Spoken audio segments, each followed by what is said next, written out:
Hey guys, what is up? It's Dusty here and welcome back to another episode of the Daily Crypto News. And today we have a juicy crypto update. Cardano just flipped XRP. Liquidations for Ethereum are at a crazy high level. There's a very strange situation with Tornado Cash, and it's actually affecting Justin Sun. But the situation gets a little bit more crazy, so we'll dive deeper into it. The Fear and Greed Index is finally above 45 again, and something called Velodrome, which is a decentralized exchange, just had a very scary announcement. Having said that, guys, if you are enjoying these videos, make sure you press that like button, but more importantly, there's a $10,000 giveaway going on. All you have to do to enter is check the description below. There's going to be a link to Gleam, and then join through any way which you want. Go ahead and check it out. It is worth it because I put my heart and soul into this crypto channel, and I think this is one of the ways to give back to y'all. Having said that, also make sure you join my Telegram. We just got it verified, which is awesome. But also there's trading updates in here every single day, and you don't want to miss out. What has happened to Cardano? To start it off, Cardano is doing really amazing in price. And I've already said it to you guys before, this is one of the cryptos which I'm always buying like a madman. However, the title kind of flipped me off as well, because it has flipped XRP. But as you guys probably know, out of all the crypto in the top 10, XRP is by far my biggest bet, or at least my best contender for crazy gains in the near future. Am I bullish on Cardano as well? Certainly. It's got a lot of good features, it's got a very juicy roadmap, and I honestly believe it's going to take over a lot of the competition because they've thought their processes out a lot better than the rest has. Are they slower to get a lot of things done? Sure. But they've thought these things out. They have their roadmap ahead of them. All they have to do is fill in the gaps to get to where they want to go. It is very much different from an Ethereum or a lot of these other protocols that raise a lot of money, get a product out quickly, and then try to develop that product into something better. With Cardano, as I stated before, it is you have a very good product in mind, but just getting there is a long road. So again, I think Cardano flipping XRP is not something which is going to stay for too long, albeit happening every now and then. I still believe XRP is going to very much outperform Cardano over the next, let's say, 1.5 years or so, but I digress. Cardano is still a juicy altcoin, but I just think XRP is a little bit better because obviously we have that lawsuit. I'm honestly expecting an easy $12 per XRP within a year and a half. However, it could be a little bit lower depending on how the market looks like when we get a result from this lawsuit. Then, liquidations cross $160 million as Ethereum breaches 2,000. Yeah guys, it has finally happened after such a long while. Ethereum is back above $2,000. Actually, Bitcoin is also moving in such a positive manner. It is very interesting to watch this go. It's kind of strange to me that, for example, Ethereum at $2,000 feels, well, pretty expensive, which is mostly because about a month ago it was only $1,000.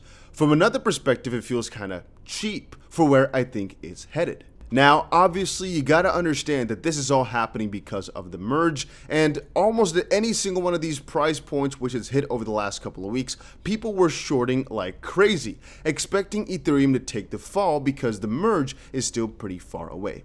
To rephrase it, the merge is happening in the middle of September. Mostly what we get is people buying the rumor, selling the news. And because people thought, okay, the rumor has been bought enough, eventually now people are gonna sell the news, but well, it's not happened just quite yet, and we're not really sure exactly when it is going to happen.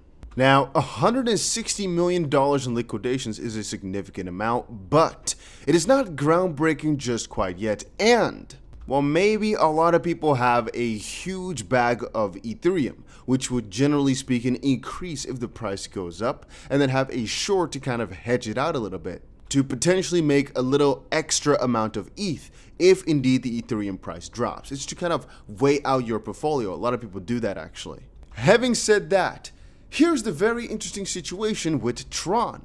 And again, guys, if you're watching this video this far, please help out the channel by pressing that like button. It is greatly appreciated because I honestly think it makes these videos perform a lot better. And if you ever have any recommendations or suggestions as to how I can make these videos better, also let me know. I read every single comment, so please just put it down below in the comment section. Now, I have a question for you all. Have you ever used DeFi? It is a question that I think is rather important because I personally think it's like the center of crypto, but whenever I ask this question, the majority of the people say, I've been hearing about it, but I've actually never really used it just quite yet. Now, Tron, the CEO of that, Justin Sun, says Aava blocked his address. I actually have an article about it. Here's why Justin Sun was blocked from this Ethereum DeFi protocol, actually Aava. The situation is actually kind of funny or ironical, I guess. So Justin Sun confirmed that one of his addresses was blocked from using Aava. Via Twitter, Justin Sun, claimed that he received 0.1 ETH from Tornado Cash, which again, the situation is quite dire for. It's a mixer basically, and the developer just got taken down. There's a very big protest over on Twitter because, well, this guy just made some open source, I guess, program, or he did some coding, right? People use it for bad things, to launder money, so to speak. And all of a sudden, you're going to go after him when you just made a program that should have been used for good, should have been used to hide some personal details, for example. Could have been used for the right reasons. Some people decided to use it for the wrong reasons, and now you are screwed for making that piece of code, which is strange. Depending on whether or not he had ill intentions from the start, but I do not think that's the situation. Now, again, Justin Sun received some money from this anonymizer to his wallet, and now he's been blocked. He is not the only one, though. It gets interesting. Justin Sun was just one of many well-known personalities in the crypto industry and outside the space that received funds from Tornado Cash. Over the past week, high-profile individuals have been sent funds from the Ethereum decentralized exchange following the sanctions imposed by the US Treasury Department against Tornado Cash. Justin Sun, Ethereum educator Anthony Sassano, Brian Armstrong, CEO of Coinbase, NBA legend Shaquille O'Neal, and Jimmy Fallon all received 0.1 ETH, seemingly as a form of protest against the sanctions. And the measures taken by the US Treasury have set a dangerous precedent, according to privacy, crypto, and technology advocates. As Bitcoinist reported, Tornado Cash was added to the Foreign Asset Control, specifically designated nationals and blocked person list, a mechanism used to punish, and other dangerous individuals, not tools or technologies, as stated by Jerry Brito, executive director at Coin Center. And so, since it was quote-unquote blocked to some sort of degree, and these guys are all kind of going together with that motion, they're all willing to report on the matter, and they're willing to follow sanctions. Well, yeah, since they got sent some money, and there's sanctions in place, their accounts got taken down, which is quite ironical, I guess. The crazier thing about it, though, is like Colin here says, geez, this means anyone can get blocked even mid-loan. So the reason I'm kind of confused about it is because here, like Coco says, I thought Aava was decentralized. When was the decision to start blocking people's addresses made? That is quite scary, right? Specifically, if you see in this list that a lot of others are able, or at least willing to do this too, potentially, or just able to do this as a whole. Now, to me, it's double up. So this basically means, right, if I'm an avid Aava user, I had a ton of money in there, I was borrowing a ton, and just some random guy sent me some money from an illegal place, which I couldn't really stop in any way, shape, or form because my address might be public. All of a sudden, my account is just blocked. What am I supposed to do now? What? That's a very strange situation, isn't it? And to be honest with you, there's no real easy fix for that problem either. In theory, right, I'm thinking about it. He could have just sent 0.00001 ETH, for example, or let's just say, let's say 0.001 ETH to every single address that he could just kind of fill in. And that means everybody would have been blocked from Aava and all these others. Yeah, they could have been quite catastrophical. Talking about catastrophes, look at this news. I think it's very strange. Velodrome, which is the decentralized exchange, says their team member stole $350,000 from the project's wallet.